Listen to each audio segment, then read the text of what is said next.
What is socialism? Discuss the pros and cons of socialism. Socialism is means of production. Production are owned and operated by society, oblique states. Profit is used for social welfare and distributed on the principles of equality. Pros of socialism: access to quality education and healthcare. Two significant problems for practicing capitalism are the high cost of education and healthcare. Because of this, many countries are having higher literacy rates and unable to continue their education. Also, many people who do exist who cannot afford healthcare are not provided with enough medical attention, whereas in a socialist society, education is made available to everybody. In this way, people will be able to meet their required medical needs because the cost of healthcare will be affordable for everyone. Moreover, in the government owned hospitals and health care facilities, medicines, and medical services are relatively low in cost as not completely free. Result information of classless society. Socialists believe in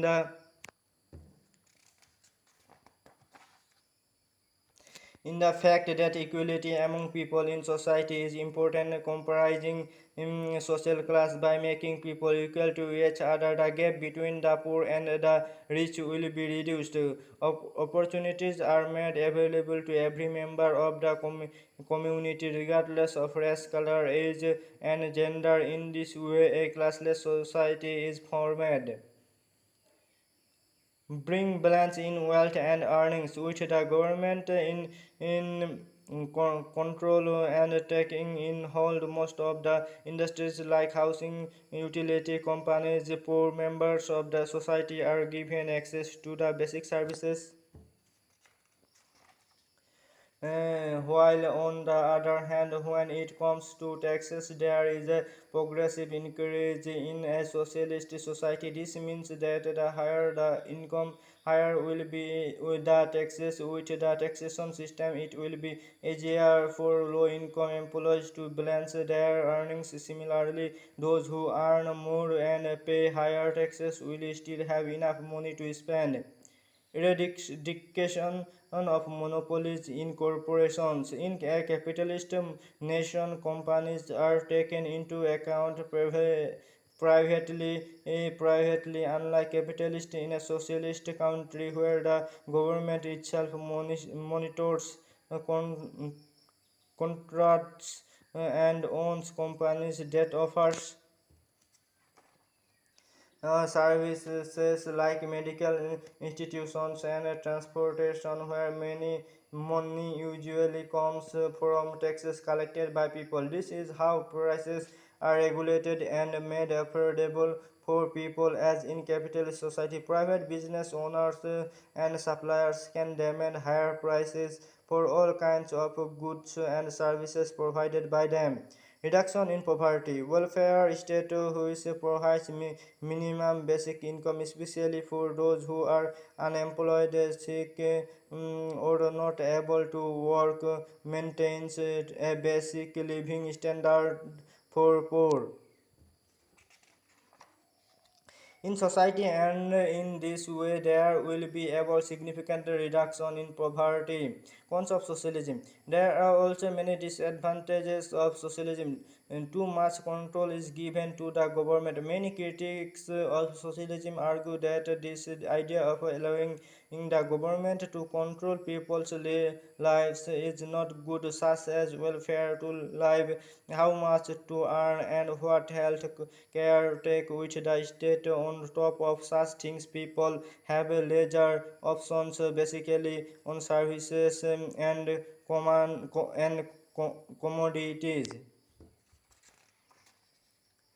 The demand for higher taxes. People owning white collar jobs are largely complaining about costly tax payments, since the government only demand higher taxes so that they can provide service to citizens at low or free cost. Increase in rights of workers. As unions and workers' councils have more power in business, many critics claim that this can give them too much authority that workers will demand more than their average wage limit. This will bring economic failure and unemployment for the opponents. People say dealing with bureaucracy. Groups of the community who are not in favor of socialist society claim that with state-run services there is too much bureaucracy. Bureaucracy makes it difficult for people to get service fast. People of the community have to go through standard procedures and a long process to get basic services, but normally citizens are being deprived of urgent assistance, resulted in lack of motivation level. People who are against this concept of socialism say that making people's lives better and comfortable and providing them with free services will make them lazy and not eager to learn. They will not drive to work harder and also on the dream of improving their lives. The proprietor of the business will not think of opening new businesses, and innovative people will also be comparatively less inspired in inventing new things. However, nothing will change to they will feel themselves stuck. Conclusion: socialism exists to ensure equality and also the formation of a classless society, as it has many benefits, but not everyone is happy with this idea of socialism. Just like in a government, there are both good and bad sides. Socialism also has advantages and disadvantages. Will it be beneficial to bring this concept of socialism again and again, especially when the nation is suffering from the economic crisis? So the government should weigh both pros and cons of socialism.